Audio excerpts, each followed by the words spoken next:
Assalamualaikum warahmatullahi wabarakatuh. Halo kakak-kakak semuanya, apa kabar nih? Semoga sehat dan bahagia selalu ya. Di masa pandemi ini, hampir semua orang pasti pernah mengalami bosan dong ya. Karena ruang gerak kita yang terbatas hanya di satu rumah saja, ditambah lagi belajar online yang bisa dibilang cukup melelahkan.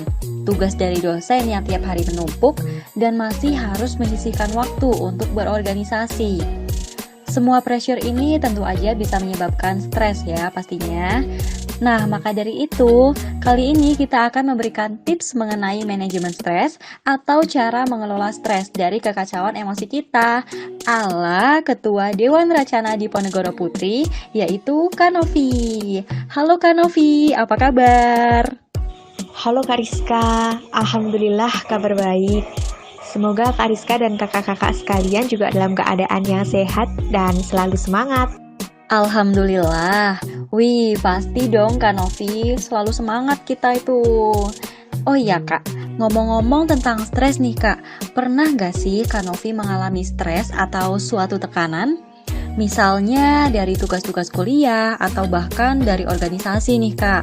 Mengingat kakak kan sebagai seorang pemimpin perempuan nih di organisasi yang bisa dibilang cukup besar. Kalau ditanya mengenai pernah atau tidak pernah, pasti jawaban saya pernah. Tidak mungkin jika saya mengatakan tidak, Kak Rizka. Karena menurut saya, hal seperti ini tidak bisa dihindari. Mengingat posisi kita sebagai mahasiswa yang tentunya punya tanggung jawab, baik itu di kegiatan akademik maupun non-akademik. Nah, banyaknya kegiatan ini, pasti dong kita dituntut untuk bisa tanggung jawab, dan kita pun dituntut untuk bisa melakukan segalanya. Harus bisa ini, harus bisa itu, sesuai dengan apa yang diekspektasikan. Ketika dalam pelaksanaannya tidak sesuai dengan ekspektasi, maka ada perasaan tidak nyaman dalam diri kita, yang akan membuat kita menjadi mungkin dalam kondisi tertekan. Nah, perasaan inilah yang bisa saya kategorikan sebagai stres. Dan mungkin bukan hanya saya saja yang pernah mengalami perasaan seperti ini. Kebanyakan orang di luar sana mungkin saja pernah mengalaminya juga. Iya, betul banget nih Kak. Tekanan itu muncul karena sebagai mahasiswa, kita banyak tuntutan ya Kak ya. Terus kira-kira gimana sih cara seorang Kak Novi menghadapi stres atau tekanan tersebut? Yang paling sering saya lakukan ketika saya mengalami kondisi seperti ini, pasti saya memilih untuk tidur, Kak Rizka. Kenapa tidur? Karena ketika kita tidur, kita menyingkirkan sejenak nih beban-beban yang ada di pikiran kita.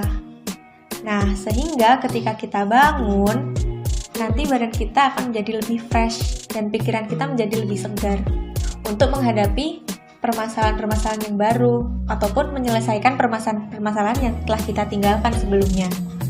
Tapi tidak jarang juga saya mengambil waktu sendiri alias me time untuk menonton film, mendengarkan musik, ataupun melakukan pekerjaan-pekerjaan lain yang saya sukai. Aku setuju banget sih Kak, kalau tidur itu merupakan salah satu cara yang paling efektif untuk mengistirahatkan tubuh kita. Seperti yang Kak Novi bilang nih, karena bisa memberikan kesempatan tubuh kita untuk bisa beristirahat dan menjernihkan pikiran kita agar kita lebih fokus dan lebih maksimal lagi dong untuk kegiatan selanjutnya. Nah, tadi kan Kak Novi telah menyinggung tentang me time nih, mulai dari menonton film dan lain-lain. Lalu bagaimana nih dengan intensitasnya? Apakah Kak Novi mematok waktu tertentu? Misalnya nih, 1 minggu harus 5 jam atau 1 minggu harus 10 jam me time? Untuk urusan me time, saya tidak pernah mematok, Kak Rizka, entah itu mau berapa lama atau dilaksanakan kapan. Bagi saya, me time ini adalah hal wajib yang harus dilaksanakan setiap hari. Karena me time merupakan salah satu cara mengapresiasi diri atas apa yang telah diri kita lakukan.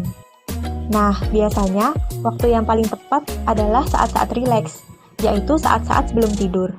Saat sebelum tidur inilah pemikiran kita menjadi tenang. Maka dari itu, me time ini juga bisa digunakan sebagai saat yang tepat untuk mengevaluasi diri ataupun merencanakan kegiatan ke depan. Oke, berarti emang penting banget ya Kak me time itu. Bahkan Kak Novi aja tuh tiap hari me time-nya, yaitu sebelum tidur. Nah Kak, kalau misalnya tahun depan udah mulai kuliah offline nih, kan banyak banget tuh mahasiswa baru yang datang dari luar daerah. berpisah sama keluarganya, sahabatnya. Ya mungkin nanti teman-teman maba bisa mengalami homesick nih, atau cemas bahkan stres, karena mereka belum bisa beradaptasi untuk hidup mandiri. Nah, kira-kira apa sih tips dari kakak untuk adik-adik mahasiswa baru, terutama anggota Racana Diponegoro yang baru, agar bisa mengontrol emosi dan beradaptasi sama lingkungan yang baru, Kak? Wah, permasalahan homesick ya Kak Rizka. Kalau boleh cerita nih, saya sendiri juga pernah mengalami keadaan seperti ini saat awal-awal merantau dulu. Perasaan rindu rumah, rindu keluarga, rindu masakan ibu, atau bahkan rindu melakukan hal-hal sepele yang sering kita lakukan di rumah. Permasalahan seperti ini memang tidak bisa kita hindari kan ya Kak Rizka? Tapi di setiap ada permasalahan, di situ pasti ada jalan keluar dong. Alias, pasti ada cara untuk menyiasatinya. Kalau dari saya, beruntung sekali saya masuk organisasi pada awal-awal perkuliahan. Organisasi ini menjadi salah satu pengalih kerinduan saya terhadap rumah. Melalui organisasi, tentunya kita akan mendapatkan hal-hal baru yang belum pernah kita dapatkan sebelumnya. Yang paling menyenangkan adalah saat mendapatkan teman baru. Teman yang berasal dari latar belakang yang berbeda, berkumpul di satu wadah yang sama, dan membicarakan hal-hal yang menarik. Itu adalah saat-saat menyenangkan yang saya dapatkan ketika saya mengikuti suatu organisasi. Nah, selain mengikuti organisasi, ada cara lain nih Kak Rizka yang bisa kita gunakan untuk mengatasi perasaan homesick, yaitu melakukan hobi kita. Hobi masing-masing orang kan berbeda ya Kak Rizka. Ada yang suka menonton film, mendengarkan musik, bermain game, berolahraga, atau hobi-hobi lain yang menyenangkan. Kalau saya, ketika saya sedang mengalami perasaan stres ataupun homesick, padahal saya punya banyak waktu luang, saya biasanya menghabiskan waktu itu dengan membuat kerajinan tangan, seperti merajut. Nah, hasil rajutan yang saya buat bisa saya pakai sendiri nih. Mungkin kakak-kakak yang lain punya hobi yang berbeda yang nantinya bisa digunakan juga untuk mengatasi perasaan homesick.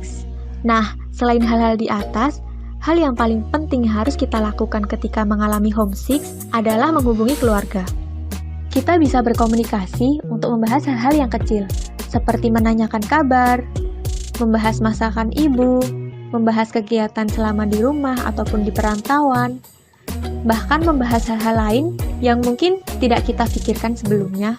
Jadi, di saat komunikasi dengan keluarga inilah saat-saat yang paling melegakan, karena dengan komunikasi kita tetap bisa bersentuhan satu sama lain, walaupun terpisah oleh jarak. Selain berkomunikasi ke keluarga, hal penting lain yang harus kita lakukan ketika kita mengalami homesick atau merasa stres, yaitu jangan pernah ragu atau takut untuk memberitahu teman terdekat kita.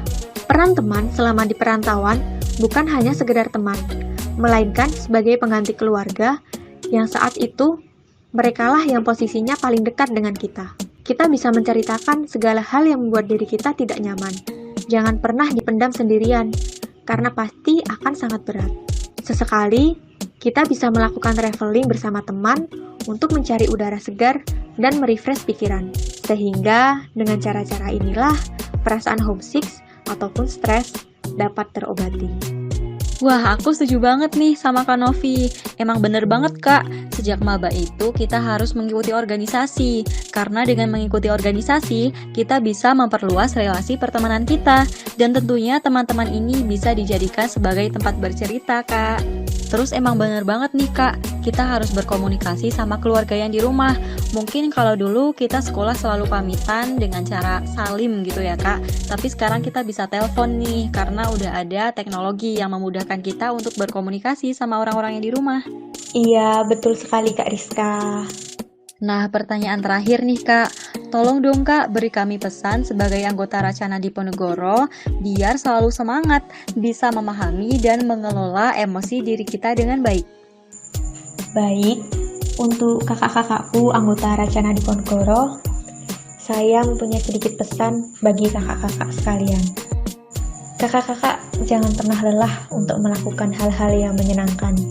Jangan pernah ragu untuk melakukan hal-hal kebaikan. Tapi yang paling penting, jangan pernah bosan untuk mengintrospeksi diri masing-masing.